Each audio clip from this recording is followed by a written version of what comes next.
But beyond those similarities, Earth was utterly transformed.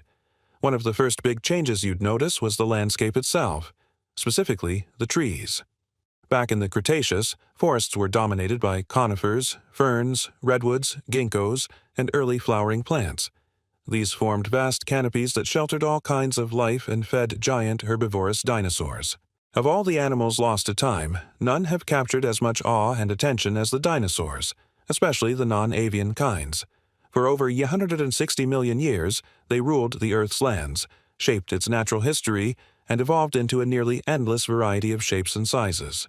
For a while, it seemed the planet would be theirs forever. But that all changed 66 million years ago, when their reign came to a violent and sudden end. You know the story. A giant asteroid, the size of a mountain, slammed into the planet with such destructive force that within a day, Earth was transformed into a lifeless wasteland. The dinosaurs were gone, or so we've been led to believe. Because while non-avian dinosaurs certainly disappeared, researchers widely agree that at least some survived the initial impact, possibly clinging to life for hundreds or even thousands of years. That's a broad estimate, of course, and far from set in stone, no pun intended, so we may never know exactly when the last dinosaur took its final breath. Still, we have a pretty good idea of what that new world looked like, thanks to the geologic record that begins just after the chaos ended. It's a chapter that's often overlooked. The Danian, Earth after the dinosaurs. So, what was it like? Well, it's simpler to imagine if we assume all dinosaurs vanished right away. The asteroid's impact caused devastation on a global scale. Most of the world would have looked like a war zone, barren, with hardly a tree, plant, or animal in sight. After all, about 75% of all species were wiped out. Those that survived were in rough shape, just trying to hang on. And it wasn't just the lack of life you'd notice. The world grew cold and dark. The impact threw so much debris into the atmosphere that sunlight couldn't reach the surface. For 3 years, you'd have experienced perpetual darkness, like an endless moonlit night. During this time, fungi took over the land. They thrive on decay after all and don't need sunlight. The fossil record confirms this. A thin layer full of fungal remains tells the story. But this post-apocalyptic Earth probably isn't the best representation of the world right after the dinosaurs. Like I said, some likely hung on a while longer, and these nightmare conditions didn't last long. The planet recovered surprisingly quickly.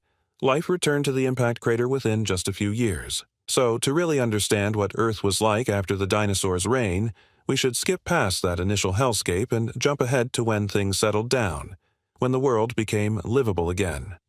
A little less dinosaur-y, you might say. From space, Earth during the Danian wouldn't have looked too different from the late Cretaceous. The continents were mostly in the same places. Any map would still look familiar to us today. The climate hadn't changed much either. It was still warmer and more humid on average than it is now, supporting subtropical environments almost everywhere. In this new Danian world, forests were poorer and far less diverse. Many of those old tree groups were nearly wiped out, especially ferns and flowering plants. In fact, only one group truly benefited from the asteroid: the conifers. Pines, in particular, became incredibly abundant. Along with a few hardy plants, they formed monotonous, uniform forests no matter where you went. This would change a bit over time as flowering plants slowly made a comeback, a trend that continues today. But for a long time, lack of diversity was the theme in these recovering woodlands, and as you walked through these new forests, you'd notice something else, something eerie: the silence. Not long before, these places echoed with the roars and bellows of dinosaurs and pterosaurs. Now, nothing, or almost nothing. Life was still there, but on a much smaller scale. Even the mammals now in charge were nowhere near modern sizes. You could basically wander around without worrying about something eating you, a huge change from the Cretaceous. But not everything from the age of dinosaurs was gone. The fossil record tells us that some animals from that time survived into this new world, the last living pieces of a lost era. Some even became the largest creatures around, and ironically, they usually weren't mammals. They were reptiles. Take the crocodilians, for example. They did extremely well during the extinction. Their sturdy bodies, low energy needs, and sheltered aquatic habitats helped them survive. As a result, they spread across the world and became apex predators in many places. Genera like Borealisuchus, which actually lived alongside dinosaurs like T. rex, grew over 4.5 meters, 15 feet long. Most stuck to shallow waters, but some, like the fully land-based Saber-Toothed, took to the forests. With dinosaurs no longer around to push them around, their descendants, like Brea would eventually become the largest land predators since T-Rex. Talk about a comeback. And it wasn't just crocs. Snakes also thrived, for many of the same reasons. In fact, they probably owed the asteroid a thank you. With the fewer competitors, snake diversity exploded. Boas became common and relatively large, some over 3 meters, 10 feet long. You'd also have noticed more lizards, iguanas, and monitor lizards, now common in many ecosystems. Some even became top predators. But the real champions of post-dinosaur Earth? Turtles.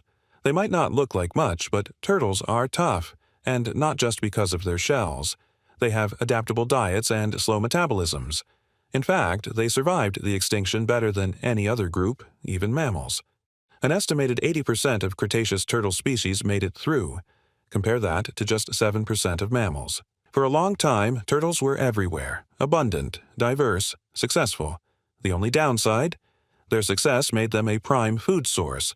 Crocodilians, in particular, loved eating them. So, Earth after the dinosaurs was still a reptile's world, more than you might expect from the so-called Age of Mammals. But don't get me wrong, mammals were doing better than ever. They were more numerous and larger than before, some now bigger than sheep. Though most were still small, even cute, with new players like the polydilopomorphs, an extinct group related to marsupials. Marsupials themselves were now more common too. But while interesting, early mammals were still finding their way. In fact, in these early days, you might have spotted the first mammalian apex predators, the Mesonychians. They were the largest mammals of their time, appearing right after the extinction, taking advantage of the missing giant predators. They're often shown looking like wolves, but paleontologists say they didn't resemble any living animal. They had large heads, powerful jaws, long necks, and stout bodies.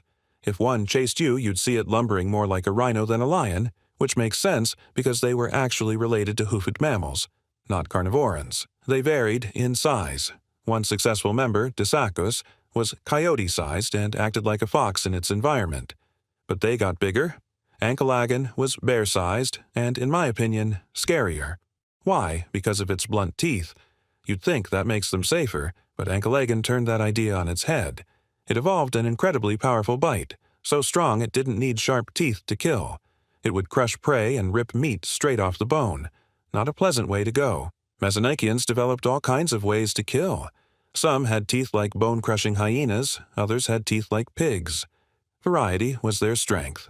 They weren't alone. Smaller but equally interesting predators called hyenodonts, not related to hyenas, also emerged. These hypercarnivorous mammals were related to modern carnivores. They had large skulls but slender jaws and bodies, no bigger than a medium dog. What they lacked in size, they made up for with keen smell and sharp, slicing teeth. Though Mesonychians ruled the Dannean, hyenodonts would eventually take over, growing larger than polar bears. But for now, they stayed small. And small was the trend for carnivores back then. Other hunters like vivarivids and myiacids were also around. So between these new predators and the small herbivores, you had the beginnings of a new food chain. One without dinosaurs. But what about the skies? After millions of years of pterosaur rule, who took over? At first, not much. Insects were in charge, though even they were still recovering. One of the most common groups? Butterflies. A nice change for once. And of course, there were birds, the last dinosaurs. But contrary to what many think, very few bird species made it through the extinction. Though they rule the skies today, they weren't dominant yet. Their full recovery took another 15 million years. So the land wasn't the most exciting place right after the dinosaurs, but underwater, things were stirring. Just as the land lost its giants, the oceans did too. Great marine reptiles like mosasaurs and plesiosaurs were gone. In their place, a new group rose to power, one that also survived almost untouched. And they're not exactly more comforting. I'm talking about sharks. Lots of them. Of the more than 20 shark families around at the end of the Cretaceous, only 3 went extinct. The rest thrived, and they weren't small or shy. Among them was the largest predator on Earth at the time, Otodus, meaning ear-shaped tooth. This giant mackerel shark, descended from Cretoxerina, grew quickly to fill the void. Less than 1 million years after the impact, there were already 2 species of otodus as big as great whites, eating whatever they wanted, mostly sea turtles and fish. There might have even been a third, larger species, Otodus obliquus, sometimes reaching 9 meters, 30 feet, long. They were joined by other sharks, some of which are still around today. But it wasn't just sharks. Sea turtles diversified. Eels exploded in variety. This was also when the first cutlass fish appeared, predatory fish with huge fang-like teeth for gripping prey. And then there were the stranger fish. One of the weirdest, Coccodus, showed up right near the impact crater not long after it formed. Calling it weird is an understatement. It looked like an alien trumpet fish, covered in rough, bumpy, asymmetrical armor, like a cross between a coral and a fish. Its existence tells us that marine life near the crater recovered quickly, and that predators were already there. Strange was the norm for Danyan fish. Take Ischiodus, a relic from the dinosaur age. Everything suggests it was a type of Chimaera, a cousin to sharks and rays, some measuring over 3.4 meters, 11 feet long. For a while, they were among the ocean's top predators. They didn't have sharp teeth. Instead, they had large permanent tooth plates for crushing, cutting, and tearing. They probably ate whatever they wanted. But perhaps the most surprising survivors were the ammonites. These coiled shell cephalopods had been around for hundreds of millions of years. Paleontologists long thought they all died out with the dinosaurs. But then, in Denmark and New Jersey, fossils of ammonites were found dated to after the impact. It seems a few species hung on for another 500,000 years. They were the last reminders of a world lost in time.